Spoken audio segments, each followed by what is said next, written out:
جب ابراہیم علیہ السلام کو آگ میں ڈالا جا رہا تھا تو ایک فاختہ اپنی چونچ میں پانی لا کر آگ پر ڈال رہی تھی۔ آپ دیکھ رہے ہیں ہندی نیوز، میں شبانہ قریشی۔ نمرود بادشاہ نے حضرت ابراہیم علیہ السلام کو زندہ جلانے کا فیصلہ کر لیا تھا۔ ایک بڑے میدان میں آگ بھڑکائی جا رہی تھی۔ دور دور سے جنگل کاٹ کر لکڑیاں لا کر اس آگ میں ڈالی جا رہی تھی۔ کئی ہفتوں کی محنت سے آگ بھڑک اٹھی۔ اس کے شعلے آسمان تک پہنچ رہے تھے۔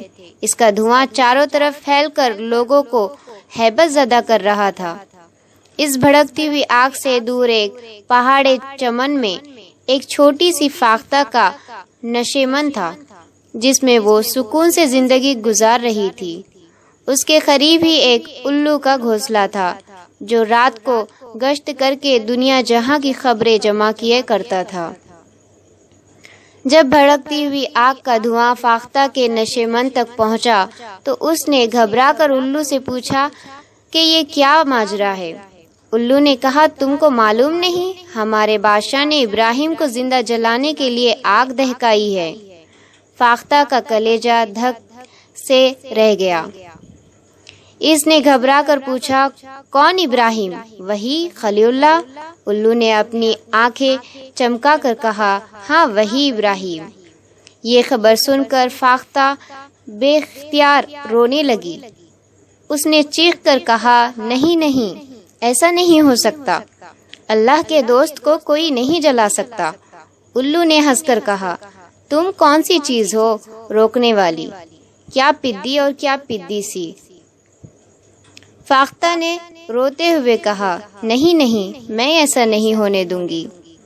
وہ پھڑپھڑاتی ہوئی اپنے نشیمن میں لوٹ آئی۔ اس کی سمجھ میں نہیں آ رہا تھا کہ کیا کرے۔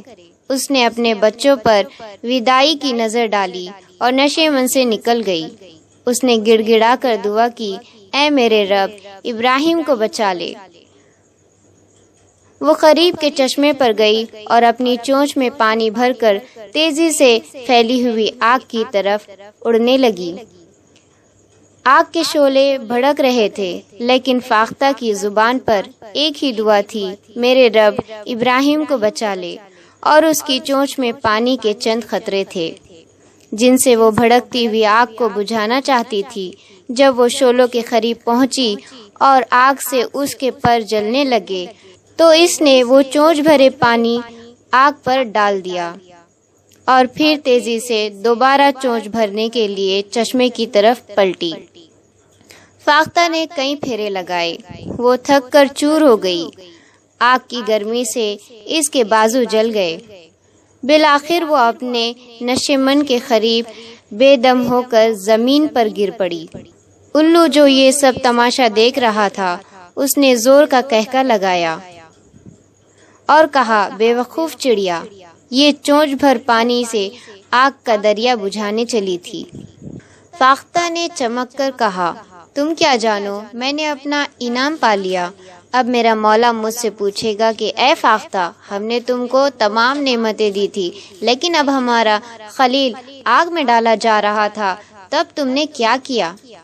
تب میں عرض کروں گی، میرے مولا، میں نے اپنی بساط بھر کوشش آگ بجھانے میں لگا دی۔ فاختہ نے یہ کہتے کہتے دم توڑ دیا اور الو سوچنے لگا، یہ چھوٹی سی چڑیا جیت گئی، افسوس میں طاقتور ہوتے ہوئے بھی کچھ نہ کر سکا۔ دنیا کے ہر دور میں نمرود اور ابراہیم علیہ السلام کی کشمکش جاری ہے۔ آج بھی آگ ہے، اولاد ابراہیم ہے، نمرود ہے، چاروں طرف پھیلی ہوئی آگ کو بجھانے کی ضرورت ہے۔ آج کے دور میں مسلمانوں کے بجائے فاختہ کا کام ایک غیر مسلم IS افسر نے کیا۔ انہوں نے کہا، جب کوئی پوچھے گا کہ دنیا کے سب سے بڑے لوکتنتر نے ایک پورے راجیہ کو بند کر دیا، لوگوں کے مولک ادھیکار بھی چھین لیے، تب آپ کیا کر رہے تھے؟